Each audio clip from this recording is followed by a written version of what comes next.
डरावनी रातें YouTube channel पर आपका स्वागत है। इस चैनल पर आपको सुनने को मिलती हैं डरावनी और सच्ची भूतिया कहानियाँ। तो अगर आपको ऐसी ही वीडियोस देखना पसंद है तो हमारे इस चैनल को सब्सक्राइब करना ना भूलें। तो अब बढ़ते हैं आज की कहानी की ओर।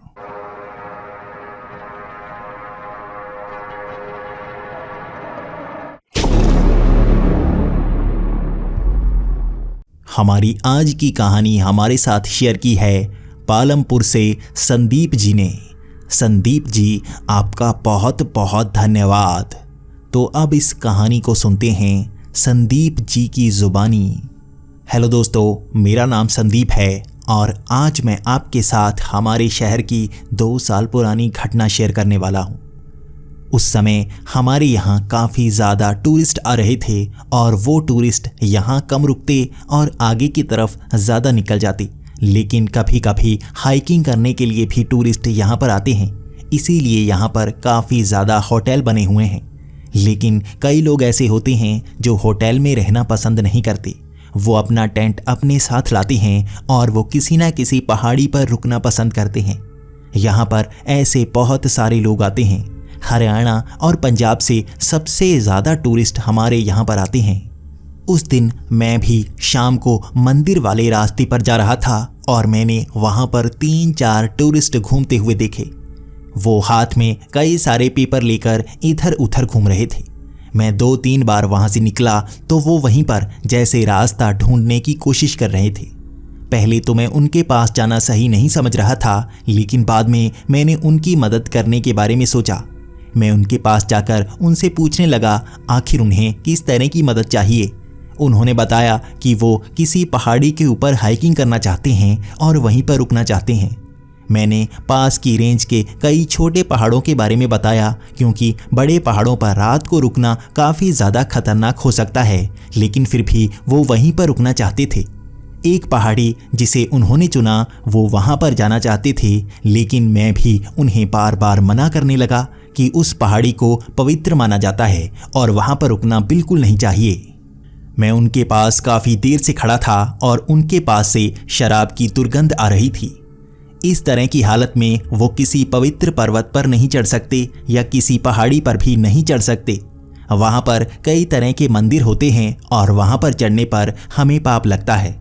लेकिन वो बिल्कुल मान नहीं रहे थे और वो तो ये कहने लगे कि हमने यहाँ पर कई लोगों से पूछा, हम उस पहाड़ी पर चढ़ना चाहते हैं, लेकिन हर कोई ऐसी ही बात करता जा रहा है।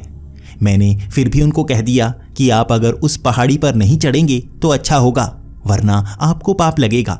शायद आपने शराब भी साथ में रखी हुई है। लेकिन उसके बाद वो जैसे गुस्सा होने लगे और मुझे 1-2 शराब की बोतलें दिखाने लगे।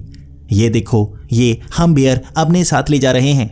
हम ऊपर चढ़कर ही पीने वाले हैं और वहीं पर रात गुजारने वाले हैं। हमें ऐसा ही अच्छा लगता है। इतना कहने के बाद वो जैसे उस रास्ते की तरफ चल पड़े। ये वक्त शाम के 6:30 बजे का था और मैं वहीं पर खड़ा उन्हें उस तरफ जाता हुआ देख रहा था। काफ़ी आगे तक रास्ता बना हुआ था, लेकिन उसके बाद जैसे ही पहाड़ी पर चढ़ाई शुरू होती वहाँ पर कोई रास्ता नहीं था। मैं दूर तक उनको देखता रहा और वो उस पहाड़ी के ऊपर चढ़ते जा रहे थे। बाद में मैंने अपने घर की छत से उस तरफ देखा तो वहाँ पर रोशनी जल रही थी। दूर से उस पहाड़ी के ऊपर जलती हुई रोशनी इस बात का सबूत थी कि वो वहीं पर टेंट लगाकर रह रहे थे। वो रात उसी पहाड़ी पर गुजारने वाले थे। वहाँ पर बड़ा सा कोई मंदिर नहीं बनाया गया था, बल्कि एक छोटी सी मूर्ति को वहाँ पर मिट्टी में ही रखा गया था, लेकिन उस पहाड़ी को पवित्र माना जाता था। पहले से ही हमारे यहाँ कहावतें कही जाती हैं कि उस पहाड़ी के ऊपर कई बार देवता उतर चुके हैं, इसलिए हमें उस पहाड़ी की पूजा करते रहना चाहिए। लेकिन इस बार कुछ अलग हो रहा था। उन लोगों ने वहाँ पर टेंट लगा रखे थे और यकीनन उन्होंने वहाँ पर शराब भी पी होगी। इसकी खबर भी हमें अगले दिन सुनने को मिल ही गई। अगले दिन सरकारी अस्पताल में वो सभी भर्ती थे और वो बड़ी ही अजीब सी हरकतें किए जा रहे थे। मैंने जैसे ही उस बात को सुना, मैं सबसे पहले सरकारी अस्पताल में पहुंच गया और मैं उनको देखकर खुद हैरान था। वो बड़ी ही अजीब सी हरकतें किए जा रहे थे। कोई कपड़े को खींच रहा था तो कोई अपने बालों को खींच खींच कर उखाड़ने की कोशिश कर रहा था। उन सबको एक एक नर्स लगी हुई थी पकड़ने के लिए। वहाँ पर अफरा तफरी का माहौल था और सब यही बात बता रहे थे कि ये उसी पवित्र पहाड़ी पर चढ़े थे, इसीलिए उनको पाप लगा है। वो उस अस्पताल में 7 दिन तक रहे और 7 दिन तक उन्हें बहुत ही तेज़ बुखार चढ़ता रहा। उनकी हालत बार बार गंभीर होती ही जाती और उसके बाद उन्हें एक पूजा में ले जाया गया।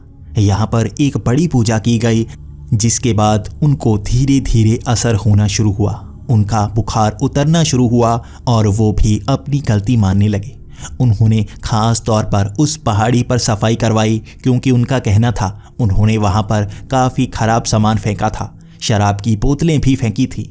उन्होंने खुद उस पहाड़ी पर सफाई की और वहाँ पर माफ़ी मांगकर वो यहाँ से गए। उनका कहना था कि वो ज़िंदगी भर इस घटना को याद रखेंगे और यहाँ पर आया ज़रूर करेंगे माफ़ी मांगने के लिए। इसी तरह की घटनाएं यहाँ उस पहाड़ी पर कई बार हो चुकी हैं।